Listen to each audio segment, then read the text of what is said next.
शाही मां रिपोर्ट कर रहियो आहे। हुज़ूर Ahmed Brohi Mirpur Sakro girls high school जी हेड मास्टरियाणी खे सस्पेंड करे इंक्वायरी टीम हिकु तरफ़ो ग़लत फ़ैसिलो कयो आहे। सही तरीक़े सां जांच नाहे थी। इस्लामियात पढ़ाइण ॾोहो नाहे। इंतिहा पसंदी खे रद्द कयूं था।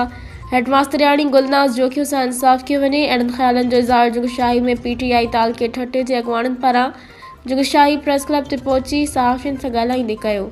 हिननि चयो त अफ़सोस आहे हिकु हाफ़िज़ क़ुरान हेड मास्टरियाणी गुलनाज़ जोखियो ख़िलाफ़ सोशल मीडिया ते हलंदड़ बेबुनियाद ख़बरुनि ते हिंदू शागिर्दियाणियुनि खे मज़हब मिटाइण वारे मामले बाबति इल्ज़ाम हणी हाफ़िज़ क़ुरान गुलनाज़ जोखियो खे सस्पेंड कयो वियो आहे। सरदार शाह खे हुकुम ऐं तालीम खाते जे अहिड़े अमल जी सख़्त लफ़्ज़नि में मुज़म्मत कयूं था। हिननि वधीक चयो त इंतिहा पसंद पंहिंजे नापाक मक़सद में कामयाब थी विया आहिनि, पर जेकॾहिं हिन न्याणी सां इंसाफ़ न कयो वियो त सॼी ज़िले में सख़्त एहतजाज कयो वेंदो। उन्हीअ मौक़े ते PTI अॻुवान मलिक नवाज़ जोखियो, मीरजान जोखियो, ज़ैनुल आबिदीन जोखियो ऐं सिराज जोखियो पारां सिंध जे समूरनि बाज़मीर माण्हुनि खे तालीम ख़ातिर हिन न्याणी जो साथ ॾियण जी अपील कई आहे।